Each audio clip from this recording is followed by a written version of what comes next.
ನಮಸ್ಕಾರ ಸ್ನೇಹಿತರೆ, Kannada jobs corner YouTube ಚಾನೆಲ್ಗೆ ಎಲ್ಲರಿಗೂ ಸ್ವಾಗತ.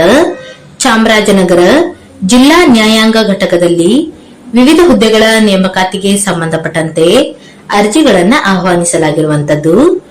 ಇನ್ನು ಯಾವ್ಯಾವ ಹುದ್ದೆಗಳಿವೆ, ಎಷ್ಟೆಷ್ಟು ಹುದ್ದೆಗಳು ಖಾಲಿ ಇರುವಂತದ್ದು, ಏಜ್ ಲಿಮಿಟ್, ಎಜುಕೇಶನಲ್ ಕ್ವಾಲಿಫಿಕೇಶನ್ ಹಾಗೂ ಸೆಲೆಕ್ಷನ್ ಪ್ರೊಸೀಜರ್ ಬಗ್ಗೆ ಈ ಒಂದು ವಿಡಿಯೋದಲ್ಲಿ ಮುಂದೆ ನೋಡ್ತಾ ಹೋಗೋಣ. ನಮ್ಮ ಚಾನೆಲ್ ಅನ್ನ ಯಾರಾದ್ರೂ ಹೊಸದಾಗಿ ನೋಡ್ತಾ ಇದ್ರೆ ಸಬ್ಸ್ಕ್ರೈಬ್ ಮಾಡಿ ಹಾಗೂ ಪಕ್ಕದಲ್ಲೇ ಇರುವಂತಹ ಬೆಲ್ ಬಟನ್ ಅನ್ನ ಕ್ಲಿಕ್ ಮಾಡಿ. ಚಾಮರಾಜನಗರ ಜಿಲ್ಲಾ ನ್ಯಾಯಾಂಗ ಘಟಕದಲ್ಲಿ ಪ್ಯೂನ್ ಹುದ್ದೆಗಳ ನೇಮಕಾತಿಗೆ ಸಂಬಂಧಪಟ್ಟಂತೆ ಅರ್ಜಿಗಳನ್ನ ಆಹ್ವಾನಿಸಲಾಗಿರುವಂತದ್ದು. ಇನ್ನು ಎಷ್ಟೆಷ್ಟು ಹುದ್ದೆಗಳು ಖಾಲಿ ಇದೆ ಅಂತ ನೋಡ್ತಾ ಹೋಗೋದಾದ್ರೆ ಒಟ್ಟಾರೆ 13 ಹುದ್ದೆಗಳು ಖಾಲಿ ಇರುವಂತದ್ದು. ಈ ಒಂದು ಹುದ್ದೆಗಳಿಗೆ ಅರ್ಜಿ ಸಲ್ಲಿಸುವಂತಹ ಅಭ್ಯರ್ಥಿಗಳು ಆನ್ಲೈನ್ ಮುಖಾಂತರ ಅರ್ಜಿಗಳನ್ನ ಸಲ್ಲಿಸಬೇಕಾಗಿರುತ್ತದೆ. ಹಾಗೂ ಅರ್ಜಿಯನ್ನು ಸಲ್ಲಿಸಲು ಕೊನೆಯ ದಿನಾಂಕವನ್ನ ನೋಡೋದಾದ್ರೆ ಏಪ್ರಿಲ್ 13ರ ಒಳಗೆ ಅಭ್ಯರ್ಥಿಗಳು ಅರ್ಜಿಗಳನ್ನ ಸಲ್ಲಿಸಬಹುದಾಗಿರುವಂತದ್ದು. ಹಾಗೂ ಅಭ್ಯರ್ಥಿಗಳಿಗೆ ಅರ್ಜಿಗಳನ್ನ ಸಲ್ಲಿಸಲು ವೆಬ್ಸೈಟ್ ವಿಳಾಸವನ್ನು ಸಹ ನೀಡಲಾಗಿರುವಂತದ್ದು. chamrajanagar.dcourts.gov.in ಈ ಒಂದು ವೆಬ್ಸೈಟ್ ಮೂಲಕ ಅಭ್ಯರ್ಥಿಗಳು 13/3/2026ರಿಂದ 13/4/2026 ಒಳಗೆ ಅರ್ಜಿಗಳನ್ನ ಸಲ್ಲಿಸಬಹುದಾಗಿರುತ್ತದೆ.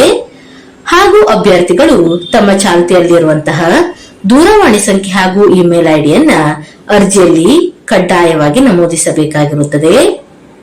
ಇನ್ನು ಹುದ್ದೆಗಳಿಗೆ ಸಂಬಂಧಪಟ್ಟಂತೆ ವೇತನ ಶ್ರೇಣಿಯ ಬಗ್ಗೆ ನೋಡ್ತಾ ಹೋಗೋದಾದ್ರೆ ಈ ಒಂದು ಹುದ್ದೆಗಳಿಗೆ ಆಯ್ಕೆಯಾದಂತಹ ಅಭ್ಯರ್ಥಿಗಳಿಗೆ ಪ್ರತಿ ತಿಂಗಳು 27,000ದಿಂದ 46,675ರವರೆಗೆ ವೇತನವನ್ನ ನೀಡಲಾಗುವಂತದ್ದು. ಹಾಗೂ ಆಯಾ ಕೆಟಗರಿಗೆ ಸಂಬಂಧಪಟ್ಟಂತೆ ಖಾಲಿ ಇರುವಂತಹ ಹುದ್ದೆಗಳ ಬಗ್ಗೆ ಇಲ್ಲಿ ನೋಟಿಫಿಕೇಶನ್ ನಲ್ಲಿ ಎಲ್ಲಾ ಮಾಹಿತಿಯನ್ನ ಡೀಟೇಲ್ ಆಗಿ ನೀಡಲಾಗಿರುವಂತದ್ದು. ಮೊದಲನೇದಾಗಿ ಪರಿಶಿಷ್ಟ ಜಾತಿಯಲ್ಲಿ ಇತರೆ ಅಭ್ಯರ್ಥಿಗಳಿಗೆ ಒಂದು ಹುದ್ದೆ ಖಾಲಿ ಇರುವಂತದ್ದು. ಇನ್ನು ಸಾಮಾನ್ಯ ವರ್ಗದಲ್ಲಿ ಕನ್ನಡ ಮಾಧ್ಯಮ ಅಭ್ಯರ್ಥಿಗಳಿಗೆ ಒಂದು ಹುದ್ದೆ ಖಾಲಿ ಇದೆ.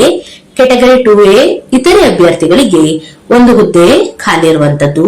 ಇನ್ನು ಸಾಮಾನ್ಯ ವರ್ಗದಲ್ಲಿ ಮಹಿಳಾ ಅಭ್ಯರ್ಥಿಗಳಿಗೆ ಒಂದು ಹುದ್ದೆ ಖಾಲಿ ಇರುವಂತದ್ದು.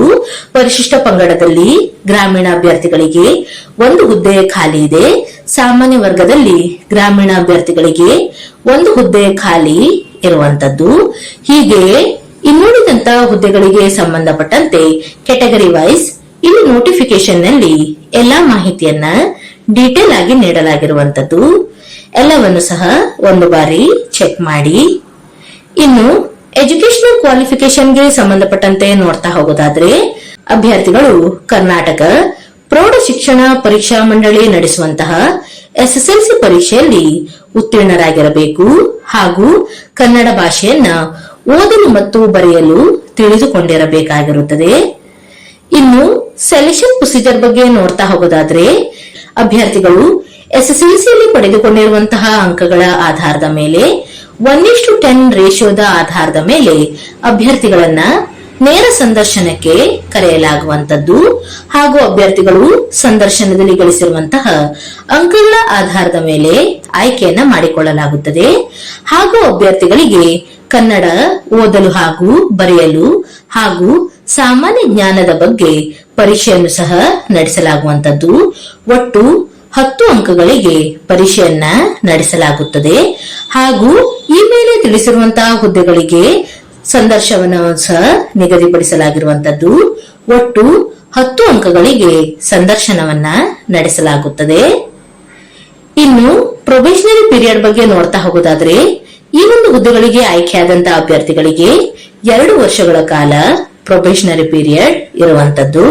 ಇದರ ಬಗ್ಗೆಯೂ ಸಹ ನೋಟಿಫಿಕೇಶನ್ ನಲ್ಲಿ ಮಾಹಿತಿಯನ್ನ ನೀಡಲಾಗಿದೆ. ಇನ್ನು ಏಜ್ ಲಿಮಿಟ್ ಬಗ್ಗೆ ನೋಡ್ತಾ ಹೋಗೋದಾದ್ರೆ ಕನಿಷ್ಠ 18 ವರ್ಷ ಪೂರ್ಣಗೊಂಡಂತಹ ಎಲ್ಲಾ ಅಭ್ಯರ್ಥಿಗಳು ಅರ್ಜಿಯನ್ನು ಸಲ್ಲಿಸಬಹುದಾಗಿರುವಂತದ್ದು. ಹಾಗೂ ಗರಿಷ್ಠ ವಯೋಮಿತಿಯ ಬಗ್ಗೆ ನೋಡೋದಾದ್ರೆ ಸಾಮಾನ್ಯ ವರ್ಗದ ಕೆಟಗರಿಯ ಅಭ್ಯರ್ಥಿಗಳು ಗರಿಷ್ಠ 40 ವರ್ಷದವರೆಗೆ ಅರ್ಜಿಯನ್ನ ಸಲ್ಲಿಸಬಹುದಾಗಿರುವಂತದ್ದು. ಇನ್ನು ಕೆಟಗರಿ 2A 2B ಹಾಗೂ 3A 3B ಅಭ್ಯರ್ಥಿಗಳು ಗರಿಷ್ಠ 43 ವರ್ಷದವರೆಗೆ ಅರ್ಜಿಯನ್ನ ಸಲ್ಲಿಸಬಹುದಾಗಿರುತ್ತದೆ. ಹಾಗೂ ಪರಿಶಿಷ್ಟ ಜಾತಿ, ಪರಿಶಿಷ್ಟ ಪಂಗಡ ಕೆಟಗರಿ 1 ಅಭ್ಯರ್ಥಿಗಳಿಗೆ 45 ವರ್ಷದವರೆಗೆ ಅರ್ಜಿಯನ್ನ ಸಲ್ಲಿಸಬಹುದಾಗಿರುತ್ತದೆ. ಇನ್ನು ಅಪ್ಲಿಕೇಶನ್ ಫೀಸ್ ಬಗ್ಗೆ ನೋಡ್ತಾ ಹೋಗೋದಾದ್ರೆ ಆಯಾ ಕೆಟಗರಿಗೆ ಸಂಬಂಧಪಟ್ಟಂತೆ ಇರುವಂತಹ ಅಪ್ಲಿಕೇಶನ್ ಫೀಸ್ ಬಗ್ಗೆ ಇಲ್ಲಿ ಮಾಹಿತಿಯನ್ನ ನೀಡಲಾಗಿದೆ. ಸಾಮಾನ್ಯ ವರ್ಗ category 2A 2B 3A 3B ಅಭ್ಯರ್ಥಿಗಳಿಗೆ 200 ರೂಪಾಯಿ ಅಪ್ಲಿಕೇಶನ್ ಫೀಸ್ ಇರುವಂತದ್ದು. ಇನ್ನು SC ST ಕೆಟಗರಿ 1 ಹಾಗೂ ಅಂಗವಿಕಲ ಅಭ್ಯರ್ಥಿಗಳಿಗೆ ಶುಲ್ಕ ವಿನಾಯಿತಿ ಇರುತ್ತದೆ. ಇನ್ನು ಅಭ್ಯರ್ಥಿಗಳು ಅಪ್ಲಿಕೇಶನ್ ಫೀಸ್ ಅನ್ನ ಆನ್ಲೈನ್ ಮುಖಾಂತರ ಪೇಮೆಂಟ್ ಅನ್ನ ಮಾಡಬೇಕಾಗಿರುವಂತದ್ದು.